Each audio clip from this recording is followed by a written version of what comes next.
Muito bom dia a todos. É um prazer muito grande participar desse evento, desse congresso, né?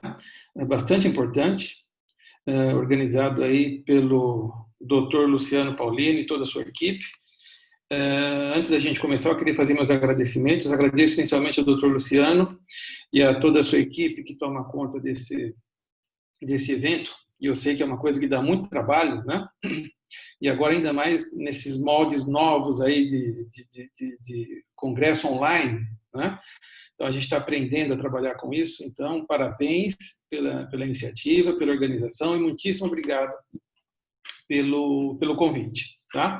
É um grande prazer estar aqui e agradeço também a todos os que estão nos ouvindo e a todos que vão participar, né? Que estão participando dessa apresentação, que encontraram tempo aí para participar conosco. Espero que essa apresentação possa elucidar um pouco algumas dúvidas, né, pertinentes à área de nanomedicina e nanotoxicologia. Muitíssimo obrigado. Muito bem, eu sou o professor Walter Encirso Coloto, eu sou professor titular do Instituto de Física da USP de São Carlos, onde coordeno o grupo de nanomedicina e nanotoxicologia, GENAM, né? No final, vou falar um pouco mais sobre o nosso grupo, mas é um grupo bastante multidisciplinar e, como não deveria deixar de ser, nessa área de nanotecnologia aplicada à medicina, certo? Muito bem. Hoje a gente vai falar de avanços em nanomedicina, né? Nas áreas de diagnóstico, terapia, especialmente para o câncer, e também diagnóstico de maneira geral, inclusive doenças infecciosas, terapia mais voltada para o câncer e também alguns aspectos da área de nanotoxicologia e nanorregulação, que é muito importante. Muito bem. Como outline, então, da apresentação, a gente começa falando de conceitos básicos em nanotecnologia. Eu sei que nós temos um número de participantes com milhares de pessoas, né? E cada um tem um feedback, um background, na verdade, diferente em nanotecnologia. Eu vou falar alguns conceitos rápidos de nanotecnologia, depois a gente fala sobre nanomedicina em particular.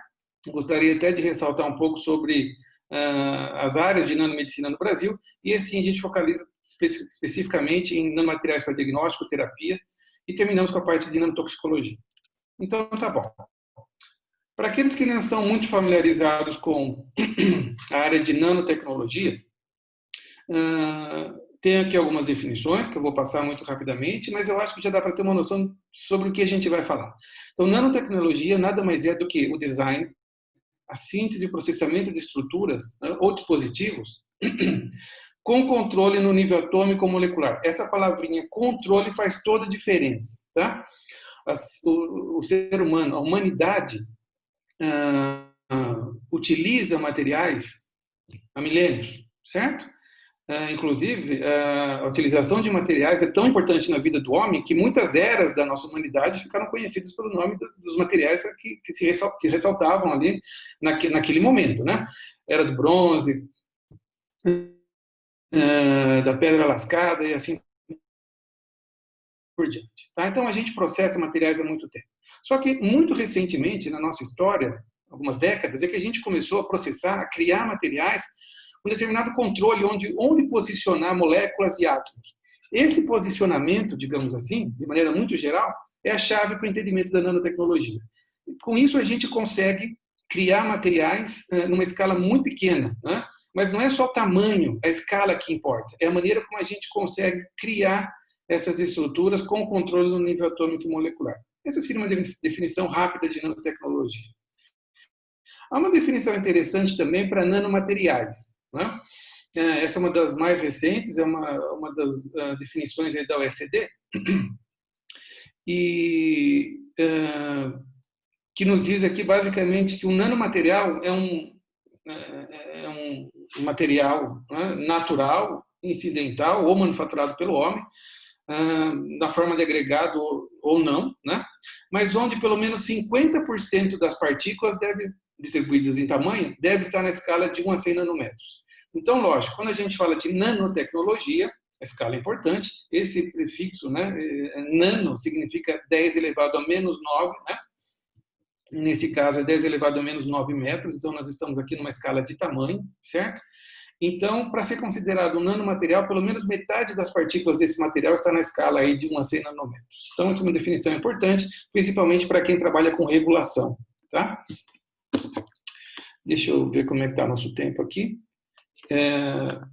Então, é uma coisa bastante interessante para que a gente possa conhecer essa questão de definições, certo? Definição de nanotecnologia, nanomateriais, há outras também, né? Essas são as mais simples e as mais atualizadas que eu trouxe para vocês. Bom, por que nanotecnologia é tão importante, no final das contas? Então, veja, nanotecnologia é uma área de estudo, né, de desenvolvimento, que está dentro de uma grande área, que o seu guarda-chuva seria a grande área de ciência e engenharia dos materiais, certo? A grande vantagem, o que a nanotecnologia nos traz de novidade, o que faz dela essa área tão importante, é que com os mesmos materiais você consegue propriedades muito melhoradas, certo? Propriedades físico-químicas, e também novas propriedades podem aparecer, tá? Propriedades totalmente novas, inesperadas para aquele material, de certa forma, com o mesmo material. Você não precisa desenhar um novo material, você não precisa criar uma nova molécula. Só o fato de processar na nanoescala te permite que algumas propriedades sejam muito melhoradas e que você consiga também propriedades novas, com o mesmo material. Isso faz toda a diferença, tá? Um exemplo aqui bastante rápido. Ó. Se você pensar no ouro, o ouro da nossa aliança, o ouro de uma barra aí de ouro, tá? Na macroescala. O ouro vai fundir, vai derreter, né? Se você aquecê-lo, vai fundir por volta de 1.000, 1.100 graus, dependendo da liga, lógico, tá? Mas olha que interessante, se você começa a quebrar essa barra de ouro em tamanhos, em partículas cada vez menores, né? E chegar aqui numa partícula de 5 ou 2 nanômetros de diâmetro, esse ouro vai fundir a 500 graus e não mais a 1.000 graus Celsius. Mas veja, é o mesmo material. Então essa propriedade térmica mudou totalmente. Aqui tem outra propriedade, né? Uma propriedade ótica.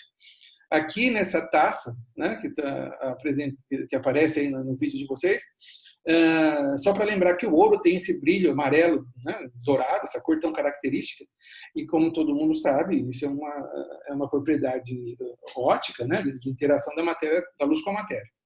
Então, esse é o ouro na macroescala. Quando a gente fala dessas partículas de ouro pequenininhas, aqui, ó, 2, 3, 4 nanômetros, que a gente se referiu na figura anterior, o ouro nessa escala, ele tem essa cor, uma dispersão feita com essas partículas, tem essa cor aqui, ó, vermelho arroxeada, né? Então é uma propriedade totalmente nova, que é uma propriedade eletrônica, né?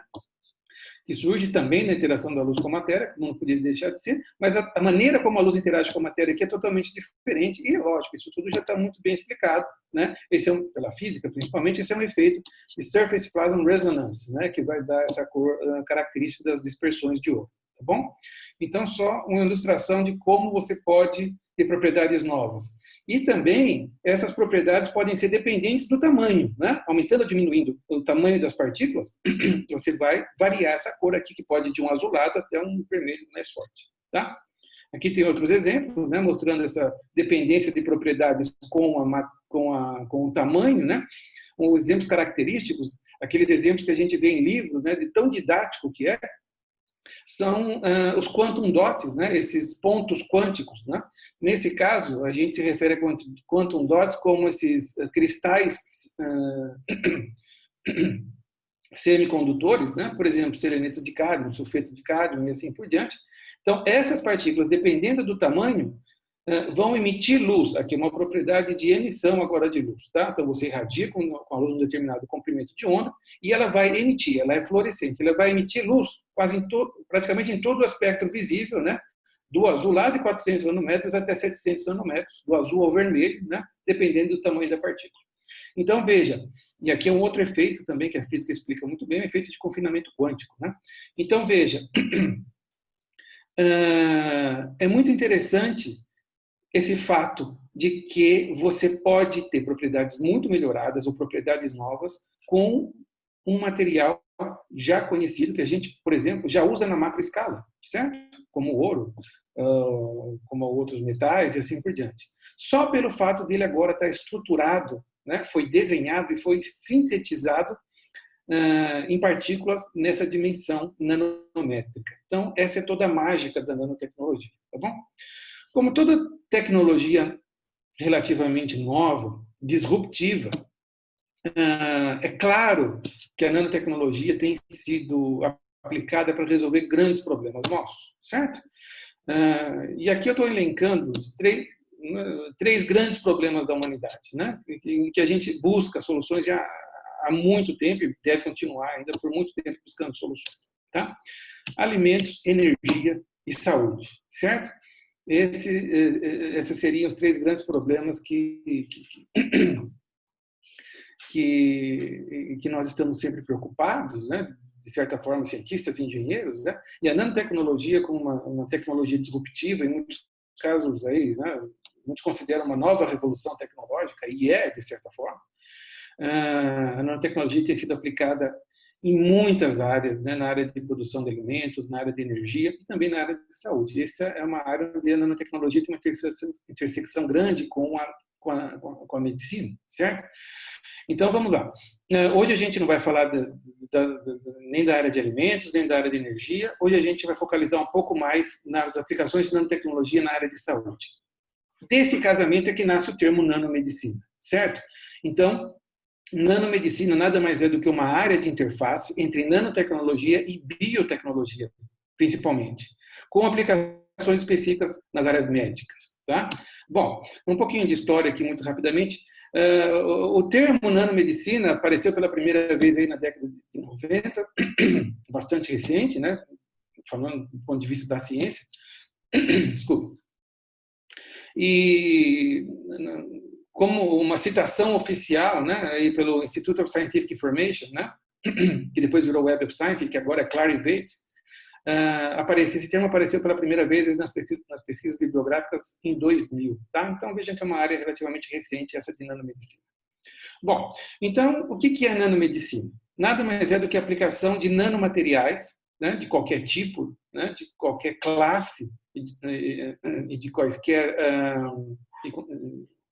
materiais, né, de qualquer composição química, em áreas de diagnóstico, medicina regenerativa e terapia. Essas são as três grandes áreas onde a gente encontra aplicações para materiais em medicina. Na área de diagnóstico, né, alguns exemplos estão aqui, ó, nanomateriais para atuarem como agentes de contraste em imageamento molecular, como ressonância, tomografia, ressonância magnética nuclear, tomografia, assim por diante. E também na área de biosensores, né, dispositivos point of care, dispositivos de testes rápidos, né? Inclusive, atualmente, nada mais em moda, né, do que esses dispositivos de testes rápidos aí para essa pandemia que nos aflige, tá? Então, a nanotecnologia tem ajudado muito nessa área. Em medicina regenerativa, principalmente nas áreas de engenharia de tecidos, né, ou para revestimento de próteses e órteses, ou também para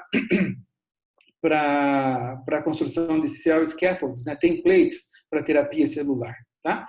E uma área também, que é a mais antiga, na verdade, foi onde começou esse casamento da nanotecnologia com a medicina, na área de drug delivery, na parte de terapia, né? Então, você tem esse drug delivery, né? Um smart drug delivery, a gente vai falar um pouco daqui a pouco. E também, mais recentemente, a gente tem visto aí hipertermia, onde a gente pode usar nanomateriais para terapias específicas contra o câncer. Eu vou falar disso daqui a pouquinho. Quem trabalha nessa área sabe que é muito importante também se preocupar com a toxicologia dos materiais, para que esses materiais façam mais bem do que mal. Então, é bom, com isso criou-se uma área totalmente nova e importante chamada de nanotoxicologia, ou seja, estudar e avaliar os impactos dos nanomateriais para a saúde e para o meio ambiente. Então, esse é o cenário da nanomedicina, certo? E isso é uma coisa bastante importante. Bom,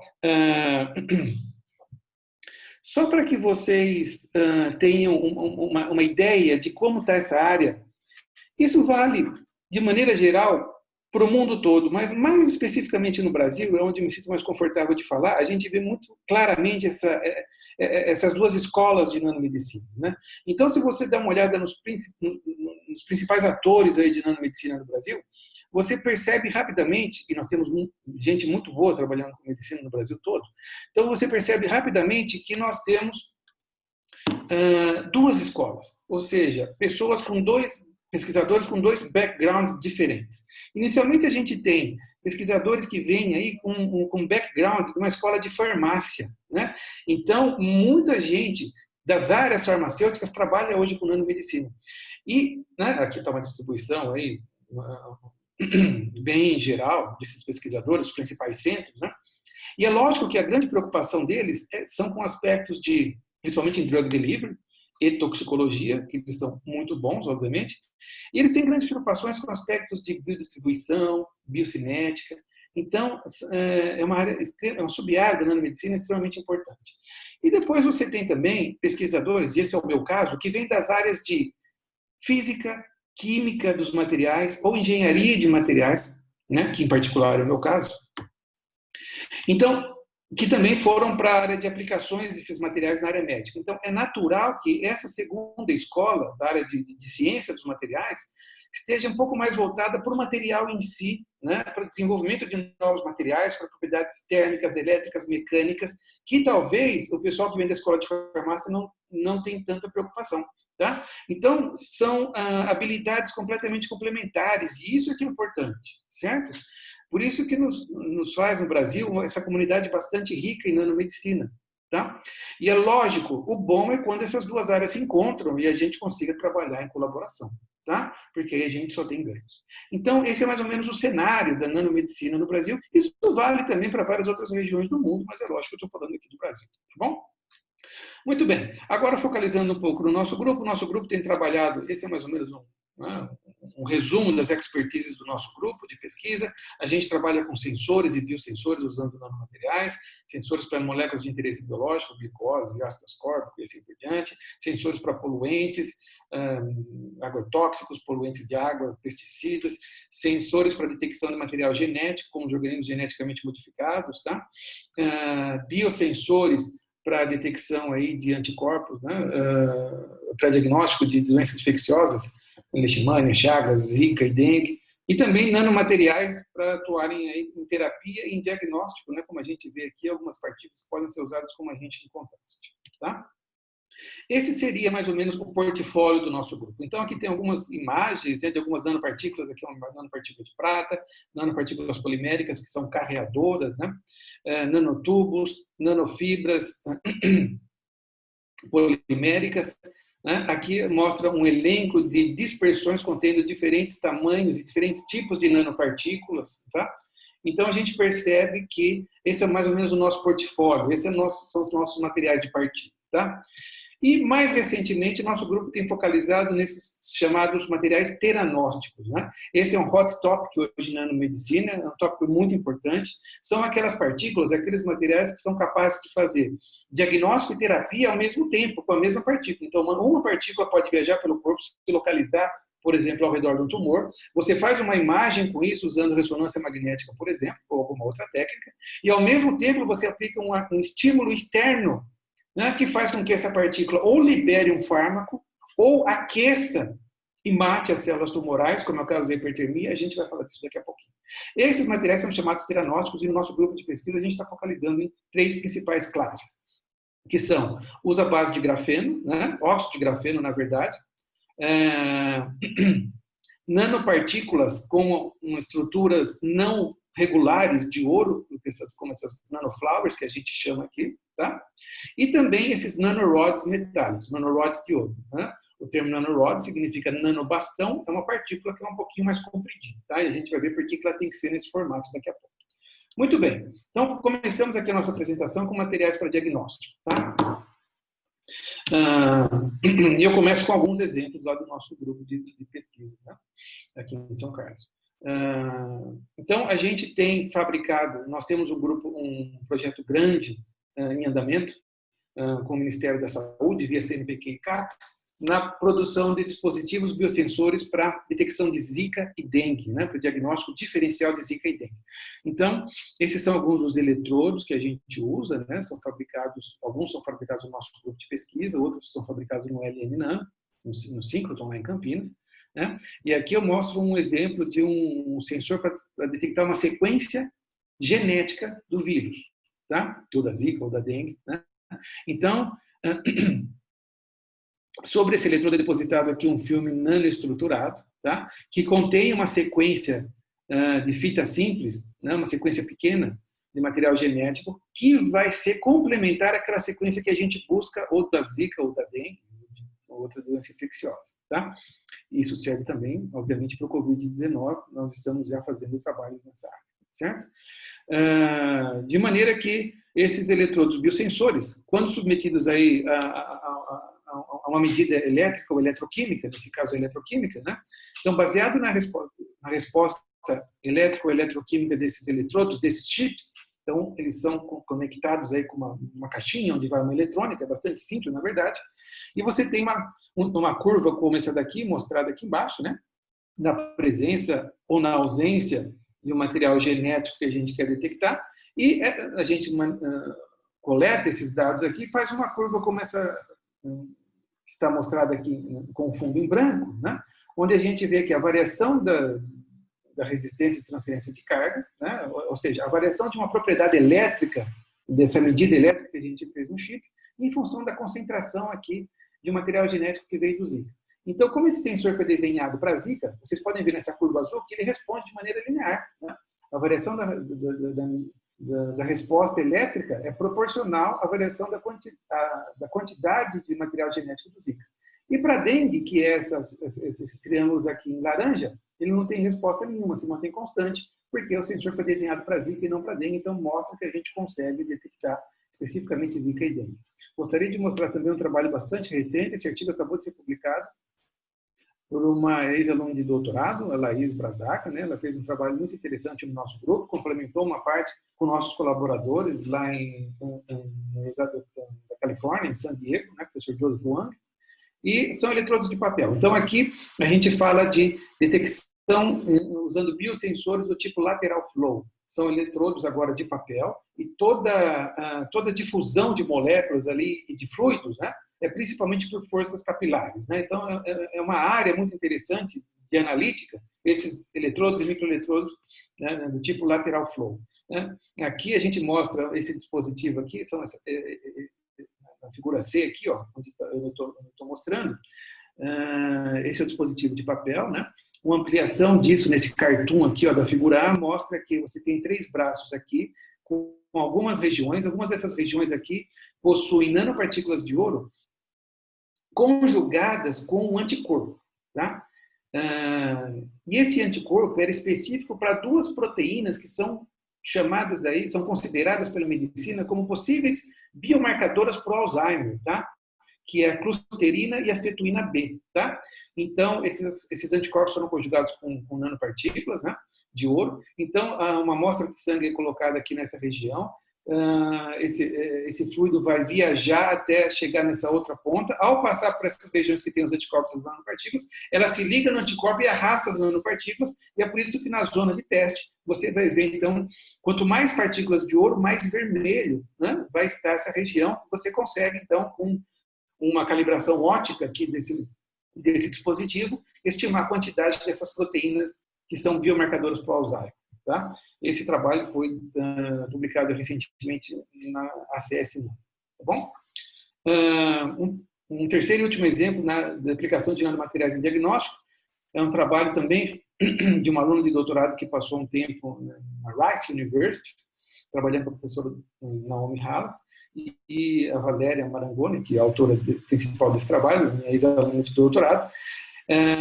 Ela criou essas estruturas muito bonitas, né, muito interessantes de serem vistas, de nanopartículas de ouro contendo gadolínio. Então, a ideia aqui era produzir nanopartículas à base de gadolínio, que poderiam ser utilizadas como agentes de contraste para ressonância magnética. Gadolínio é muito utilizado como contraste em ressonância magnética. Né? Ele na verdade, o que se tem são quelatos aí, eles são complexados com moléculas orgânicas, né, para diminuir um pouco sua toxicidade. Então, o grande problema do gadolínio, ele tem uma ótima resposta no contraste da ressonância magnética. O grande problema é a toxicidade. Tá? Então, o que a gente fez aqui foi criar uma estrutura no qual o gadolínio estava preso dentro da estrutura da nanopartícula, né, essa estrutura que são uma dentro da outra, por isso que a gente chama aqui de nanomatrioscas, né, em referência àquelas bonequinhas que vão saindo uma de dentro da outra.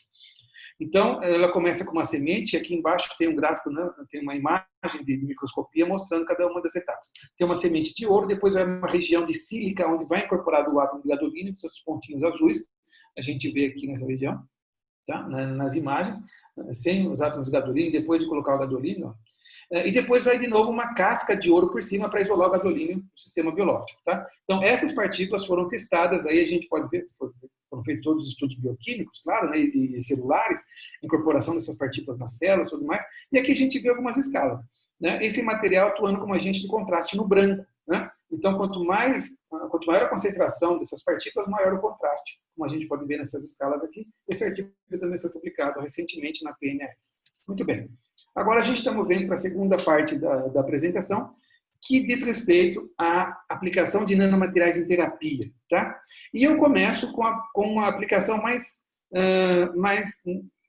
clássica, a mais antiga de nanopartículas em terapia, que é justamente na área de drug delivery, tá? Smart Drug Delivery. Então vamos entender um pouco o que é esse conceito de drug delivery. Então vamos lá. Ó. Vamos dar uma olhadinha nesse gráfico aqui, idealizado, onde eu estou colocando o laser agora. Tá? Veja, uma curva de concentração, quando você aplica um fármaco, né, num paciente, no sistema biológico, e monitora a concentração desse fármaco, desse remédio no paciente em função do tempo, o que nós temos é essa curva preta aqui, idealmente falando. Né? Quando você aplica, a concentração aumenta, depois vai sendo metabolizado, vai sendo excretado, a concentração diminui, você toma outra dose, se for antibiótico, por exemplo, a cada 8 ou 12 horas, você toma outra dose, aumenta, diminui e assim por diante. Esse é um gráfico de concentração versus tempo de um fármaco no corpo humano. Tá? Então, veja, a desvantagem é que você pode ter regiões aqui no tempo onde as concentrações são muito altas e muito baixas, né? Deixa de ser efetivo. O ideal, de maneira ideal, seria a obtenção de uma curva como essa vermelha, que a gente mostra aqui. Você aplica esse medicamento, tá? E ele vai liberando ao longo do tempo com uma concentração mais ou menos controlada. Então, idealmente falando, é isso que a gente busca quando a gente trabalha com Smart Drug Delivery, ou com essa área de Drug Delivery. Tá? Então, nanopartículas são excelentes veículos para carregar, né? O termo, na verdade, é carregar esses fármacos por dentro do corpo humano, para células específicas, para tumores, para órgãos e assim por diante. Tá? Então, a nanotecnologia já tem vários tipos de nanocarreadores, né? E podem ser feitos com qualquer tipo de material, né? Então, na base das 3 classes de materiais, né? Então, pode ter nanopartículas fosfolipídicas ou lipídicas, né? Poliméricas, como as que a gente vê aqui, e podem ser nanopartículas esféricas, sólidas ou ocas, tá? Outras estruturas na forma de nanopartículas, como dendrinos, que são macromoléculas, né? Que são grandes, que em dispersão aí, assumem um volume hidrodinâmico mais ou menos na nanoscala. Nanopartículas metálicas, que você pode colocar os remédios, os fármacos, né, fazer o carregamento na superfície, ou sílica mesoporosa, nosso grupo está trabalhando bastante agora com sílica mesoporosa, a doutora Bianca, a doutora Natália trabalham com isso, né, que tem ali poros específicos lá dentro para você incorporar esses fármacos, né, e assim por diante. Tem uma série, né, de nanomateriais que a gente pode usar para criar essas nanocápsulas. Lembrando que, na área de farmacêutica principalmente, mesmo antes do advento da área toda, formalmente, como nós temos hoje de nanotecnologia, já se trabalhava com dispersões ali à base de lipossomos, né, para carregar fármacos. Então, já desde antes de se falar de drug delivery, a gente já tinha essas dispersões lipossomais na área farmacêutica, tá bom? Então, a ideia é essa quando a gente fala de drug delivery, tá? Então, o que a gente quer é o seguinte: cria-se uma nanopartícula, uma nanocápsula, faz algum revestimento específico ou não, e quando isso é colocado no sistema biológico, ela automaticamente se localiza em regiões que estão doentes, que precisam receber esse fármaco que ela está levando, tá? Como a gente vê aqui, uma representação de células cancerosas aqui. Tá? Se eu consigo fazer isso, aí eu posso falar de diagnóstico. Por exemplo, se essas partículas são agentes de contraste, eu posso fazer ressonância magnética e eu vou olhar onde ela está, e ela está localizada onde eu quero ver, se for um tumor, se ela foi desenhada para isso, e se ela consegue chegar lá. Tá? E posso falar também terapia, tá? Porque ela pode entregar um fármaco, eu posso usá-la para aquecer a temperatura localmente, eu vou falar disso daqui a pouquinho, tá? Posso fazer hipertermia e assim por diante. Mas veja, isso é lindo, mas eu só consigo isso se eu levei a nanopartícula e se efetivamente eu localizei pelo menos uma parte, mesmo por mais pequena que seja dessas nanopartículas, lá no meu alvo, tá? Muito bem. Se eu não conseguir isso, Não consigo nada. Tá? E a boa notícia é que a gente consegue isso. A boa notícia é que a gente consegue localizar seletivamente essas partículas, mesmo que seja, alguns estudos dizem, 1%, 2% do total de nanopartículas atingem um alvo. Mas mesmo com números pequenos como esse, os resultados são muito importantes. Então, é uma área muito bonita para se estudar. E por que a gente consegue, por que você consegue efetivamente localizar partículas em algumas regiões do corpo humano? Por dois efeitos, principalmente. Um é o efeito passivo, né, que naturalmente ocorre. Tá? Então, já tem aí, digamos, né, uma ajudinha aí da natureza. Tem, né, uma ajudinha de Deus aí ajudando nesse aspecto. Tá? É o chamado efeito EPR, Enhanced Permeability and Retention Effect. Tá? Ou seja, esse efeito EPR nos diz o seguinte, tá? Embora há alguma controvérsia, alguns autores não acreditam muito na eficiência desse efeito, mas há um número muito grande de trabalhos que mostram que realmente nós temos esse efeito EPR. Isso vale para tumores, tá? Isso vale para câncer e tumores sólidos. Então, os tumores têm que crescer rapidamente. Então, esses tumores, eles criam vasos sanguíneos muito rapidamente nesse processo de angiogênese, né? Para que ele possa se alimentar rapidamente e crescer. Tá? E nessa construção rápida de vasos, as paredes dos vasos ali, né, são heterogêneas. Então, como a gente está vendo aqui, ó, num tumor, que são esses tecidos cinzas aqui, ó, a gente tem poros maiores, né, na parede dos vasos sanguíneos aqui, do que no tecido saudável, normal, como a gente vê aqui do lado esquerdo, tá? Laranja, certo? Ou seja, então, essas heterogeneidades, esses poros maiores fazem com que, se eu tenho nanopartículas circulando, né, no corpo humano, no sistema circulatório, naturalmente, na região do tumor, mais nanopartículas vão passar do sistema circulatório para o tecido, por esses poros, certo? Então, depois de um determinado tempo, naturalmente eu tenho essa localização seletiva de nanopartículas nesses tumores, certo? Então, esse é o efeito EPR. Além disso, a gente percebe também que o sistema linfático é prejudicado nos tumores. Então, você acumula mais nanopartículas e as células conseguem limpar menos, né, aquelas impurezas que elas não querem, porque o sistema linfático é prejudicado. Então, esses dois efeitos combinados nos dão um efeito EPR. Tá? Além disso, a gente pode ter também uma acumulação ativa, ou seja, eu decoro a superfície da minha nanopartícula com um anticorpo ou com uma molécula, um pedaço de célula, uma proteína, um DNA, um apitâmero, que vai se ligar preferencialmente em alguma proteína da superfície da célula daqueles tumores. Tá? Então, isso daqui é uma acumulação ativa. Eu desenho e ligo proteínas, né, que vão se ligar na superfície da nanopartícula, que vão buscar e se ligar na superfície dos tumores. Tá? Então, esse é chamado, esse é o que a gente fala de acumulação passiva e acumulação ativa. Muito bem, então eu uso esse arcabouço agora para a gente falar de um segundo tipo de tratamento, que é a hipertermia. Então, veja, hipertermia é um conceito, né, nesse caso aplicado a câncer. Tá? É um conceito aí de você induzir morte celular nos tumores com aumento localizado da temperatura. Então, veja aqui, nessa região de 41 a 48 graus Celsius, é onde a gente fala dessa região de hipertermia. Né? Então, se eu consigo elevar a temperatura do tumor nessa região de temperatura, então eu começo, né, a induzir morte celular por apoptose ou alguns outros efeitos, mas principalmente por apoptose. E você tem, então, pode ter, em alguns sistemas, isso acontece de uma maneira bastante eficiente. Tá? Então, falando dos trabalhos de hipertermia no nosso grupo, a ideia é que você leve uma nanopartícula. Deixa eu voltar aqui. A ideia é que você leve uma nanopartícula para dentro, ou o mais próximo possível das células daquele tumor, daquele tecido, né? E aí com um estímulo externo, que pode ser ou a variação de campo magnético, se a nanopartícula que eu estou usando é uma nanopartícula magnética, por exemplo, a base de óxido de ferro, tá?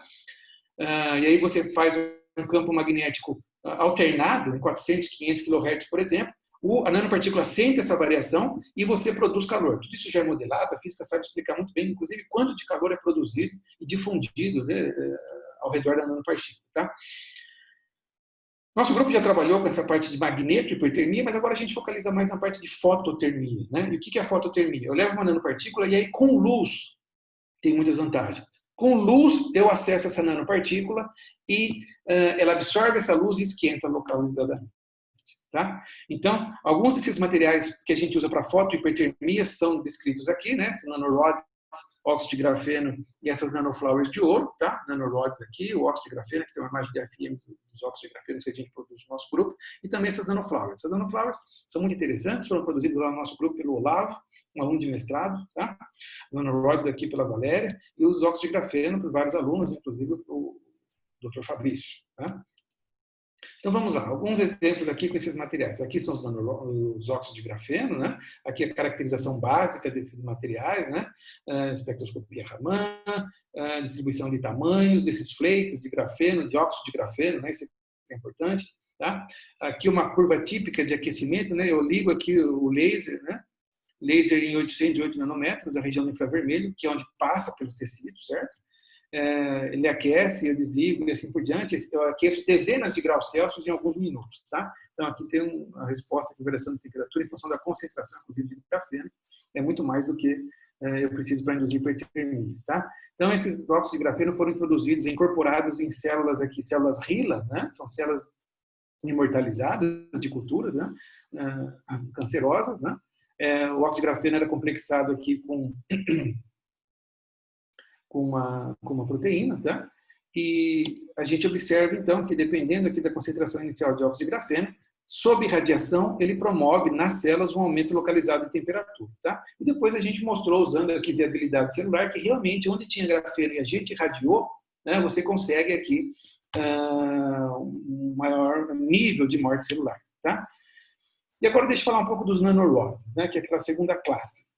A gente aqui não temos tempo para falar de todos os materiais, mas eu queria focalizar aqui nos nanorods. Então, veja, nanorods de ouro. Olha que interessante. Se nós temos nanopartículas esféricas de ouro, como essas que aparecem aqui no slide, elas são muito utilizadas para fazer targeting, para fazer uptake, ou seja, para ir para dentro das células, ou para entregar alguma coisa numa célula, fazer delivery. Se elas tiverem um núcleo magnético, como algumas que a gente produz, ela pode ser utilizada, inclusive, para magnetohipertermia. Eu posso sensibilizá-las usando o campo magnético externo. Elas podem ser utilizadas para ressonância magnética também, se ela tiver um núcleo magnético, né? Mas elas não podem ser utilizadas, ou dificilmente são utilizadas para fazer fototermia. Por quê? Porque essas partículas esféricas de ouro em dispersão, elas absorvem na região do visível, né? Elas absorvem aqui no verde, tá? 530 nanômetros. E a luz visível, como vocês sabem muito bem, não passa pelos tecidos, certo? Então, veja, a nanopartícula esférica de ouro não serve. Embora, se ela tiver em solução, você irradiá-la com luz visível aqui, né, 500 nanômetros, volta de 500, ela vai aquecer, né, e pode ser utilizada, mas lá dentro do tecido não, porque a luz não chega, tá? Então, a gente tem que buscar uma nanopartícula que responda à luz, que absorva a luz numa região do espectro, né, eletromagnético, de uma luz que consiga passar um pouco pelos tecidos, né? E a luz que chega, que consegue passar relativamente bem pelos tecidos, é na região do infravermelho. Então, essa é chamada de janela biológica. O pessoal que trabalha aí com terapia fotodinâmica conhece muito bem esses conceitos, né?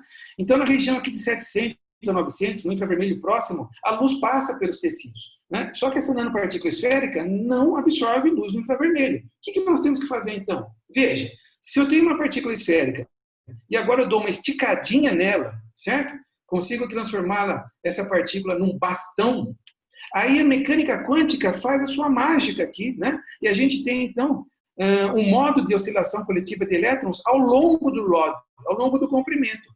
Esse modo de oscilação coletiva aqui dos elétrons vai criar uma banda de absorção aqui, ó, na região do infravermelho, certo? De menor energia. Então, com os nanorods, daí a importância de se trabalhar com nanorods, eu consigo absorver na região do infravermelho, tá? E por isso que tem que ser nanorods. Aqui a forma faz toda a diferença.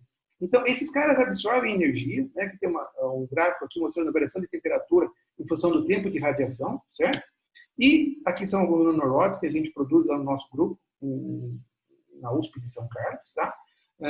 Diferentes tamanhos, diferentes diâmetros, assim por diante. A gente chama de razão de aspecto, tá? Comprimento pelo diâmetro, assim por diante. Aqui vocês podem ver esses nanorods têm mais ou menos 50 nanômetros de diâmetro e 20, ou um pouco menos, perdão, 50 nanômetros de comprimento e uns 15 a 20 de diâmetro, tá? Aí vem a segunda pergunta, vamos utilizar isso para a hipertermia, mas como é que a gente vai levar de maneira muito eficiente isso para dentro das células? E aí criamos, então, no nosso grupo, há alguns anos, uma outra área muitíssimo importante, que a gente aposta bastante hoje, né? Utilizando células de membrana como materiais ativos para a construção de nanopartículas. Então, nós utilizamos essa nova classe de materiais, né? Que são as células, as membranas das células, cancerosas ou normais. A gente, então, processa essa membrana, a gente tem lá células de cultivo, cancerosas ou normais, a gente isola a membrana, separa a membrana de todo o material, né, celular, e com a membrana, esse é o nosso material de partida agora, para criar cápsulas, certo? Então, isso pode ser usado tanto para estudos de toxicologia, que eu vou falar rapidamente lá no final, ou para entregar um fármaco, ou nesse caso, nanorods dentro do tumor. Então, veja que interessante. Aqui a gente mostra uma dessas cápsulas, tá? Aqui, ó, essa área sombreada aqui é a cápsula. Ela é feita com a membrana da célula A549, que é a célula do tumor de pulmão, tá? E dentro dela tem 2 nanorods, como a gente pode ver aqui, certo? Então, num conceito aí de adesão homóloga, essa nanocápsula, quando chega perto do tumor, por ter proteínas ali, né, que são responsáveis por fazer com que uma célula cancerosa se ligue em outra célula cancerosa, né, principalmente nos processos de metástase, né, que a gente chama de o conceito de adesão homóloga, né, você consegue que essa cápsula interaja com a célula de maneira mais eficiente e consiga liberar esse material para dentro da célula cancerosa de maneira muito mais eficiente. Então, a gente usou isso daqui, fez os testes, irradiamos, né? E vimos que, como você tem morte celular, aqui a gente fez vários testes, né? E depois a gente avançou um pouco nesse processo e produzimos por um outro método de extrusão, de coextrusão de nanocápsulas, né? Então, a gente recolhe aqui a membrana, a gente pode ver nesses dados, a gente recolhe a membrana aqui das células, né? A549, isola a membrana. Na membrana foi incorporado um quimioterápico, que é a beta-lapachona, né? A beta-lapachona é um quimioterápico muito importante, o problema dela é que ela é insolúvel, é intratável, então para você formular isso é muito difícil, tá? E aqui a gente resolveu em parte o problema porque ela ficou então na parte aí hidrofóbica, né, da membrana, tá? Isso então foi processado aqui, foi co-estudado junto com os nanorods e agora vejam aqui na imagem quantos nanorods a gente consegue colocar dentro da cápsula. Aqui a gente não vê perfeitamente a cápsula, essa daqui é uma microscopia de varredura, mas a cápsula está aqui, os nanorods estão aqui dentro, a beta-lapachona também a gente não consegue ver. A gente fez todos os estudos de entrega, né, dessa beta-lapachona, então a gente percebe aqui a cápsula, ó, depois, inicialmente, quando são feitas, depois de 10 minutos de radiação, começa a aquecer, né, e começa a liberar todos os nanorods lá dentro, tá? Então, com isso, ele é um material de entrega muito eficiente, tá? A gente fez todos os testes aqui in vitro, em vivo também, em colaboração com o professor Wagner lá da Unicamp, e a gente falou que você tem uma eficiência muito grande para a entrega desse quimioterápico, que é a beta-lapachona, e você combina o efeito químico com o efeito térmico, porque eu estou irradiando e promovendo a hipertermia, tá? E, de quebra, a gente colocou no grupo uma expertise totalmente nova, então onde a gente sabe no Brasil, acho que somos os únicos, a usar membranas celulares para criar esse tipo de nanocápsula, tá bom? Termino essa parte falando então aqui de materiais, nanomateriais para serem usados na imunoterapia contra o câncer. Então a nossa ideia aqui é criando nanocápsulas à base de membranas de células cancerosas, colocar dentro deles alguns quimioterápicos, né? Nesse caso aqui foi paclitaxel e gencitabina, né? E a nossa ideia não é simplesmente promover um delivery, é fazer com que essas partículas, a partícula é feita da membrana de uma célula, tá? Cancerosa. Nesse caso do tumor de pâncreas, né? A célula é a PANC1, tá? Que a gente mostra aqui por diferentes microscopias essas partículas, tá? E a ideia aqui é que essas partículas no sistema biológico ativem, como se fosse uma vacina, entre aspas, mas ativem o sistema imunológico, né, que está dentro do conceito de imunoterapia contra o câncer. Então, ela entrega o fármaco, tem esse efeito químico, e também ajuda ativando, tem uma imagem aqui de criotem também muito bonita das partículas, ativando aí o sistema imunológico, né? Aqui tem os gráficos de liberação, diferentes pHs, né? De liberação desses dois compostos, né? Então, a gente mostra aqui, por exemplo, que a gente consegue, né, incubando essas partículas com células dendríticas, por exemplo, ela consegue promover, né, a expressão de moléculas aqui coestimulatórias, né, como CD80, CD83, 86 e assim por diante, nessas células dendríticas, mostrando que nós estamos sensibilizando o nosso sistema imunológico para lutar contra aquelas partículas, né, contra aquele tipo de câncer, certo? Além do efeito químico que ela está entregando também os dois antitumorais, de primeira classe. Termino com a parte de nanotoxicologia, né? Então, no nosso grupo, eu já coordenei uma das redes de nanotoxicologia do CNPq, com muitos pesquisadores do Brasil, do exterior, né? Totalmente voltada para estudos de nanotoxicologia, né? Então, no nosso grupo hoje, a gente faz todos os testes de viabilidade celular, testes genéticos, né? Usando ciclometria de fluxo, né? Tentando investigar o impacto do uso da fabricação, do uso e do descarte de nanomateriais para a saúde humana e para o meio ambiente. Tá? Então, são vários trabalhos aqui. Eu vou passar rapidinho. Quem quiser depois alguma informação, pode na página do nosso grupo, tem todas as referências lá. E só gostaria de falar dessa última abordagem, que também é importante lá do nosso grupo. Nós propusemos isso na literatura há uns 4 ou 5 anos, um pouco mais, na verdade, em 2012, né? Há 8 anos, uma nova maneira de investigar a toxicologia de uma nanopartícula, né? Porque para uma nanopartícula ser tóxica para uma célula, ela primeiro tem que passar pela membrana, certo? Então, ela tem que primeiro conversar com a membrana.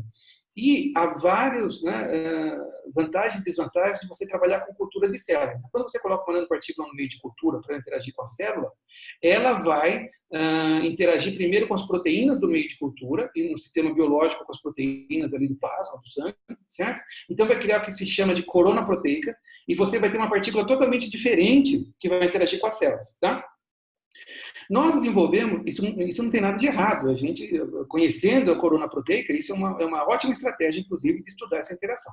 Mas nós somos os primeiros a sugerir na literatura uma maneira de investigar essa interação da partícula com as membranas das células sem proteínas no meio, ou seja, reconstitui usando essa cuba de Langmuir, que é um equipamento, né, já bastante conhecido para outros fins, né, que tem uma subfase de água, né? Então, você extrai a membrana da célula, dissolve em cloroformo, por exemplo, coloca na subfase aqui, na superfície da água, né? E depois, no equipamento, você tem membranas que comprimem esse material e organizam essa membrana, metade de uma membrana real, certo? Da célula, tá? Como a gente vê aqui, ó, água, né? Aqui é ar, aqui está a parte polar, né, dos fosfolipídios, as proteínas todas aqui no meio, e a parte apolar. Quando eu coloco, eu monitoro a pressão de superfície em função aqui da área molecular. O interessante é que, quando eu coloco agora uma nanopartícula, por exemplo, um nanotubo de carbono na água, e ele penetra nessa membrana, eu tenho um aumento da pressão superficial, e ele não está rompendo aqui a membrana.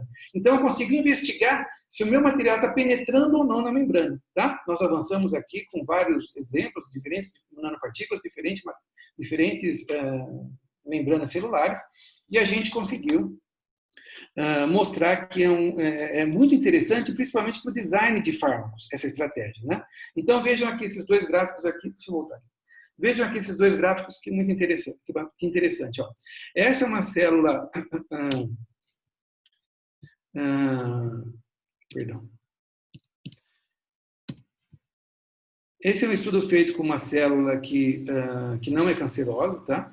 Então, a gente extraiu a membrana dessas células FC3H, e aqui são duas curvas de pressão por área molecular, e a gente, quando coloca nanorods aqui na subfase da água, veja, ó, só com a célula nós temos essa curva em verde. Quando eu coloco nanorods, a pressão cai bastante, significa que os nanorods estão degradando, né? Estão desestabilizando essa camada aqui, essa membrana, tá?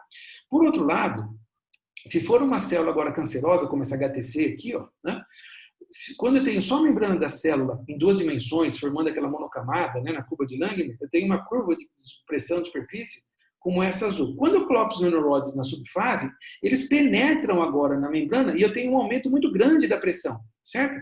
Então, isso é ótimo para design de fármacos, de nanofármacos, por exemplo. Quando eu quero que a minha nanopartícula interaja, penetre na membrana ou não, né? Eu não quero que ela penetre numa membrana saudável, mas eu quero que ela penetre numa membrana de uma célula cancerosa. Então, esses estudos são muito importantes, esses estudos foram produzidos lá, principalmente pela doutora Juliana, professora Juliana Cancino, né? E também pela pela nossa aluna de doutorado, né, Paula Lenz. Tá? E termino, então, falando de aspectos regulatórios. Nosso grupo faz parte de uma comunidade internacional com base na Europa chamada NanoReg. Né? Essa NanoReg é uma comunidade de cientistas, grupos de pesquisa, são 16 países, depois entre o Brasil e a Coreia do Sul, tem por volta de 18 países hoje, só investigando os potenciais tóxicos de nanopartículas para a saúde e para o meio ambiente. Então, nós temos no nosso grupo biólogas que fazem pós-doc, que cuidam bastante dessa área, e nós trabalhamos principalmente dentro do NanoReg, né, com toxicologia ambiental, né, nanotoxicologia ambiental. Então, a gente usa como modelos algas, cladóceros, que são essas dáfnias, né, e peixes. Né? Esses organismos são incubados, são colocados em contato com diferentes nanopartículas, e depois a gente vê os aspectos tóxicos, né, os impactos dessas nanopartículas nesses materiais. Então, com isso, eu gostaria só de ressaltar alguns outros exemplos de trabalhos que estão em andamento no nosso grupo. Produção aqui de nanopartículas à base de óxido de zinco, né? Principalmente para hipertermia, dopados com alguns elementos aqui, como terra e assim por diante. Nós também temos trabalhos aqui na área de nanopartículas para estudos de agregação e desagregação da beta-amiloide no processo aqui né, que é importante para o mal de Alzheimer, certo? E termino aqui minha apresentação. Só quero fazer aqui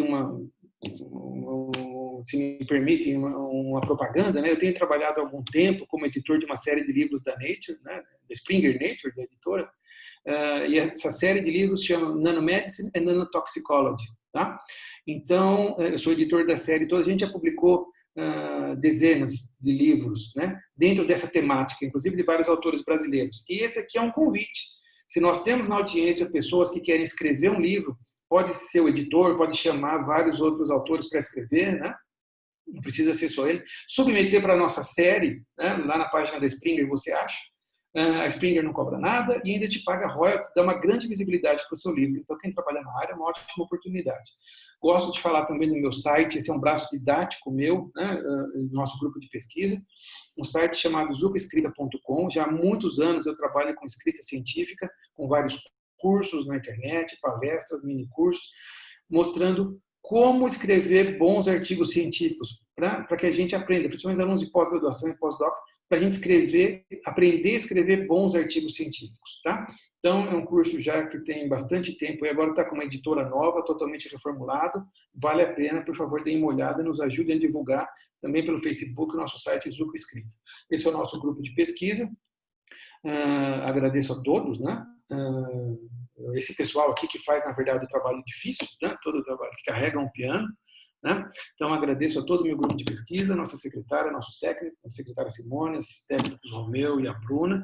Nós temos alunos lá desde a iniciação científica pós-doc, sempre por volta de 25 a 30 alunos, são físicos, químicos, engenheiros, são físicos biomoleculares, pessoal que faz física médica, biólogos, pessoal da biotech, farmacêuticos, né? Médicos também, já fizeram pós-doc conosco.